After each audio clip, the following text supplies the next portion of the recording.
Οι εξωγήινοι είναι ξανά στην επικαιρότητα και αυτή τη φορά όλοι φαίνεται να μιλούν πιο ανοιχτά για τέτοια ενδεχόμενα. Ακόμα και αυτοί που ιστορικά αποκαλούσαν γελοιότητες τέτοια πράγματα. Η NASA, για παράδειγμα, είπε πέρυσι πως είμαστε κοντά στον εντοπισμό εξωγήινης ζωής. Ακόμα και το πάντα μυστικοπαθές Πεντάγωνο δημοσιοποίησε φέτος 3 από αυτά τα βίντεο που χαρακτήριζε σταθερά πειραγμένα. Αυτή τη φορά τα αποκαλεί ανεξήγητα εναέρια φαινόμενα και την ίδια στιγμή που μας έλεγε πως το απόρριτο αμερικανικό πρόγραμμα για τους εξωγήινους είχε βάλει λουκέτο, φέτος πάλι μάθαμε πως ζει και βασιλεύει. Οι εποχές που όλοι αρνούνταν να συζητήσουν καν αυτό που πολλές φορές ανέφερε μαζικά ο κόσμος, έχουν περάσει μάλλον ανεπιστρεπτοί. Αν και οι Αμερικανοί πρόεδροι πάντα είχαν τον τρόπο τους να υποδαβλίζουν τη φημολογία. Πλέον, μεγάλοι ερευνητικοί οργανισμοί, όπως το Breakthrough Listen, αλλά και το μόνιμο αυτή της ανθρωπότητας στο διάστημα, το πρόγραμμα SETI, δηλώνουν ανοιχτά πως πιάνουν ήχους που δεν μοιάζουν φυσικοί. Για τέτοιες αφύσικες ιστορίες θα κάνουμε λόγο.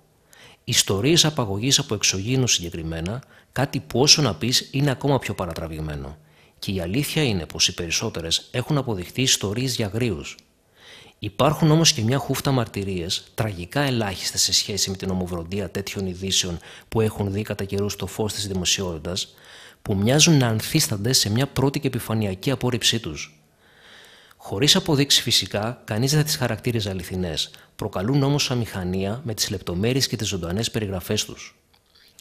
Η απαγωγή που τα ξεκίνησε όλα. Οι Μπάρνεϊ και Μπέτι Χιλ χρειάζονταν επειγόντως ένα διάλειμμα από την καθημερινότητά τους. Εκείνος ήταν νυχτερινός υπάλληλος στο ταχυδρομείο και εκείνη ράκος από τις υποθέσεις παιδικής κακοποίησης που αναλάμβανε για λογαριασμό της κοινωνικής υπηρεσίας που εργαζόταν. Κι έτσι είπαν να κάνουν ένα δεύτερο μήνα του μέλητος στα λευκά όρη του Νιου Χάμψαϊρ το Σεπτέμβριο του 1961.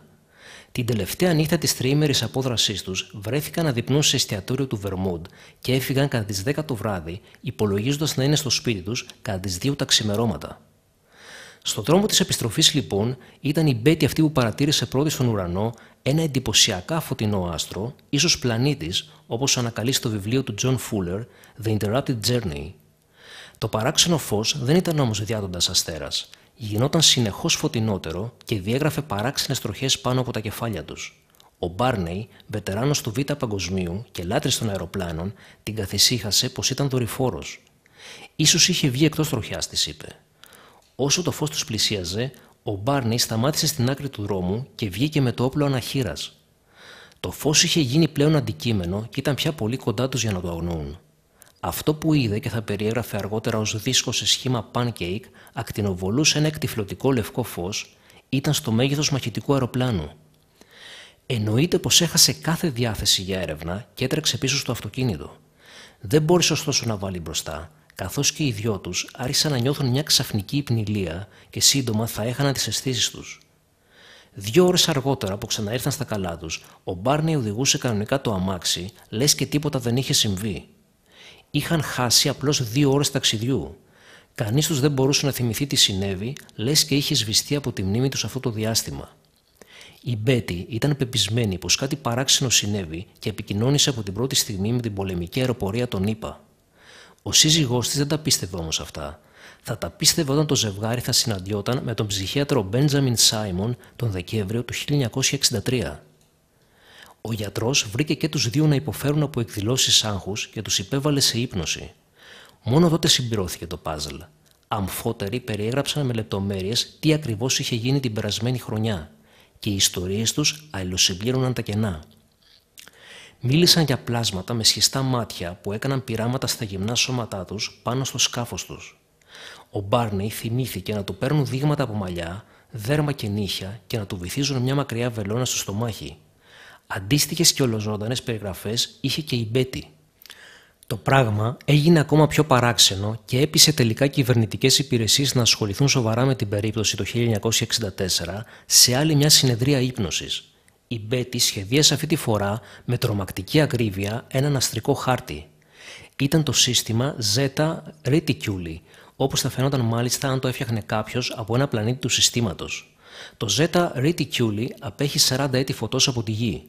Το σχεδόν πιστό αντίγραφο της πραγματικής διάταξης του αστερισμού που σχεδίασε από μνήμης μια γυναίκα σε ύπνωση το 1964 παραμένει το συγκλονιστικότερο ίσως στοιχείο που έχει καταγραφεί ποτέ σε μαρτυρία απαγωγής από εξωγήινους. Τόσο συγκλονιστικό που οδήγησε την Αμερικανική αεροπορία να ξεκινήσει το διαβόητο αργότερα Project Blue Book, το πρώτο κυνήγι εξωγήινων που θα χρηματοδοτούσε η κυβέρνηση. Από την επόμενη χρονιά, ωστόσο, όταν μια εφημερίδα από τη Βοστόνη θα έπιανε την ιστορία και θα την ξεχύλωνε, όλα θα άλλαζαν. Η μαρτυρία του ζεύγους οδήγησε σε best-seller βιβλία, ταινίες και ένα σωρό κατασκευασμένες ιστορίες από αναρρύθμιτους άλλους. Ιστορίες που, όπως αποφάνθηκαν οι ειδικοί, ήταν όλες τους χτισμένες πάνω στη μαρτυρία των Barney και Betty. Ιστορίες που τράβηξαν το πράγμα από τα μαλλιά και γέμισαν με δυσπιστία οποιαδήποτε τέτοια αναφορά.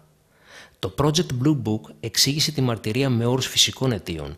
Το ζεύγος δεν είδε διαστημόπλιο, αποφάνθηκε, παρά τον πλανήτη Δία. Όσο για τον ψυχίατρο, δήλωσε σε ραδιοφωνική εκπομπή τη δεκαετία του 1970 πως πιθανότατα ήταν εκείνη που είχε πλάσει την ιστορία και εκείνος την πίστεψε. Ο γιατρός έκλεισε ωστόσο κάπως συμβιλικά τη συνέντευξή του, τονίζοντας πως πιστεύω στη σιωπηρή ειλικρίνη αυτών των ανθρώπων. Το περιστατικό του 1969 που τρομοκράτησε μια ολόκληρη πόλη. Όταν οι κάτοικοι της κομιτείας Berkshire στη Μασαχουσέτη των ΗΠΑ άρχισαν να καλούν μαζικά την αστυνομία την 1η Σεπτεμβρίου 1969 για να αναφέρουν ένα άτια, οι αρχές δεν είχαν εξήγηση.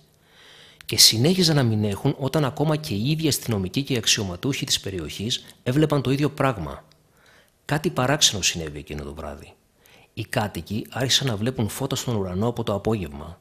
Τα φώτα συγκεντρώθηκαν κάποια στιγμή σε ένα άγνωσης ταυτότητας αντικείμενο, σε σχήμα δίσκου, που κινούνταν στον ουρανό με απροσδιόριστο τρόπο. Άλλη μια μαζική θέαση κάτι παράξενου, θα έλεγε κανείς. Οι κάτοικοι ανέφεραν ωστόσο, όλοι σχεδόν, πως ένιωσαν αποπροσανατολισμένοι όσο το κοιτούσαν, σαν να έχαναν την επαφή με την πραγματικότητα. Το ίδιο έπαθε και ο Τόμας Ριντ, 9 χρονών παιδί τότε, που ήταν στο αυτοκίνητο με τη μητέρα, τον αδερφό του και τη γιαγιά τους. Η οικογένεια ανέφερε ένα συγκεκριμένο περιστατικό σε μια γέφυρα. Μια σειρά από λαμπερές σφαίρες ξεπρόβαλαν από τα δέντρα, όλα έγιναν πολύ ήρεμα. Ήταν σαν να ήσουν στη μέση ενός κυκλώνα. Ήταν σαν να υπήρξε μια βαρομετρική αλλαγή στην πίεση. Η οικογένεια βρέθηκε ξανά στο αυτοκίνητό της. Τίποτα δεν είχε γίνει. Εκτός ίσως από το ενοχλητικό γεγονός ότι 2 ώρες είχαν περάσει και ήταν ακόμα στο ίδιο σημείο. Και κάτι ακόμα πιο παράξενο, η μητέρα και η γιαγιά είχαν αλλάξει θέση στο αυτοκίνητο. Με τα χρόνια, κάποια μέλη της οικογένειας ανακάλεσαν μερικές αποσπασματικές αναμνήσεις, μιλώντας για μια πελώρια εγκατάσταση με άλλους ανθρώπους. «Κάτι συναντήσαμε», είπε ο Ριντ, «δεν ήταν σίγουρα από αυτόν τον κόσμο». Την επόμενη, στο σχολείο, καμιά 30 παιδάκια ζωγράφισαν αυτό που είπαν πως είχαν δει. Εξωγήινους. Κάποια από αυτά τα σχέδια βρίσκονται σήμερα στο μουσείο του Ρόσουελ. Ναι, της γνωστής ιστορίας. Οι ψαράδες και τα εξωγήινα πειράματα. Το ημερολόγιο έγραφε 11 Οκτωβρίου 1973 όταν οι Κάλβιν Πάρκερ και Τσάρλς Χίξον πήγαν για ψάρεμα στις όχθες του ποταμού Πασκαγκούλα στο Μισισίπι. Όταν είδαν κάτι μπλε φώτα να αντανακλούν στο νερό, πίστεψαν πως ήταν από την αστυνομία που είχε έρθει για να τους διώξει. «Ένα δυνατό φως βγήκε από τα σύννεφα», περιέγραψε στο σερίφι τα γεγονότα ο Πάρκερ. «Ήταν εκτυφλωτικό το φως. Ήταν δύσκολο να πεις με τα φώτα τόσο δυνατά, έμοιαζε κάπως σαν μπάλα ράγκμπι. Έκανε πολύ λίγο θόρυβο». Ο Πάρκερ είπε, μετά πως 3 πλάσματα χωρίς πόδια ήρθαν κοντά του, όλα τους είχαν γαμψά νύχια. Το ένα ήταν χωρίς λαιμό, ενώ τα άλλα 2 έμοιαζαν πιο θηλυκά. Όταν ένα από αυτά προσπάθησε να τυλίξει τα χέρια γύρω από το λαιμό του, ο φόβος του σταμάτησε μαγικά. «Νομίζω πως κάτι μας έκαναν για να μας ηρεμήσουν. Ένιωθα μουδιασμένος και ακολούθησα το πρόγραμμα. Οι 2 τους είπαν πως τους πήραν στο σκάφος για πειράματα και τους άφησαν κατόπιν στις αρχικές τους θέσεις, λες και τίποτα δεν είχε συμβεί». Οι ψαράδες πήγαν αμέσως στο γραφείο του σερίφη της κομιτείας Jackson. Ούτε ο σερίφης Fred Diamond, ούτε ο αστυνόμος Glenn Ryder πίστεψαν όμως στην τρελή τους ιστορία. Ο Ryder βγήκε μάλιστα από την αίθουσα ανακρίσεων, άφησε όμως πίσω του ένα κρυφό μαγνητοφωνάκι να καταγράφει, θέλοντας να τους ξεμπροστιάσει για τα ψέματά τους. Αυτό που θα άκουγε όμως αργότερα θα τον έκανε να τα πιστέψει όλα. «Ιησού Χριστέ, Θεέ δείξε έλεος», είπε κάποια στιγμή που ήταν οι 2 τους, ο Χίξον στον Πάρκερ. «Νόμιζα πως είχα περάσει μπόλικη κόλαση σε αυτή τη γη και τώρα πρέπει να ζήσω κάτι τέτοιο. Αλλά και πάλι θα μπορούσαν, ξέρεις, νομίζω πως θα μπορούσαν, Λοιπόν θα μπορούσαν να μας είχαν κάνει κακό, γέ μου. Θα μπορούσαν να μας είχαν κάνει τα πάντα. Θέλω μόνο να βάλω τα κλάματα, είπε ο Πάρκερ. Αυτό που είναι τόσο κακό είναι πως κανείς δεν πρόκειται να μας πιστέψει.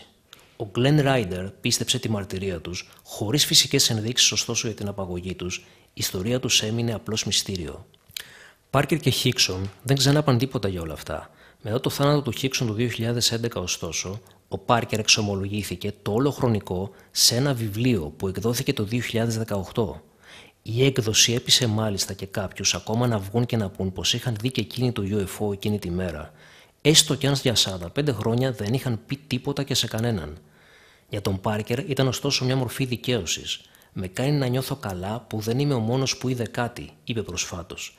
«Οι περισσότεροι από αυτούς τους ανθρώπους είναι αξιόπιστοι άνθρωποι». Η απαγωγή του πιλότου. Στις 21 Οκτωβρίου 1978, ο Αυστραλός πιλότος Frederick Valentich εξαφανίστηκε. Ήταν οι συνθήκες ωστόσο αυτές που έμειναν από την ιστορία. Ο 20χρονος Valentich που περνούσε με το Cessna 182L πάνω από τα στενά που χωρίζουν Τασμανία και Ηπειρωτική Αυστραλία, ήταν σχετικά έμπειρος πιλότος παρά το νεαρό της ηλικίας του. Ήταν όμως και αθράπευτος λάτρης των εξωγήινων και της παραφιλολογίας που σέρνονται εξωπίσω τους. Στις 7 και 6 το απόγευμα, όσο πετούσε στα 4.500 πόδια, ο Valentich ενημέρωσε τον πύργο ελέγχου της Μελβούρνης ότι ένα άγνωστο ταυτότητας υπτάμενο αντικείμενο τον ακολουθούσε.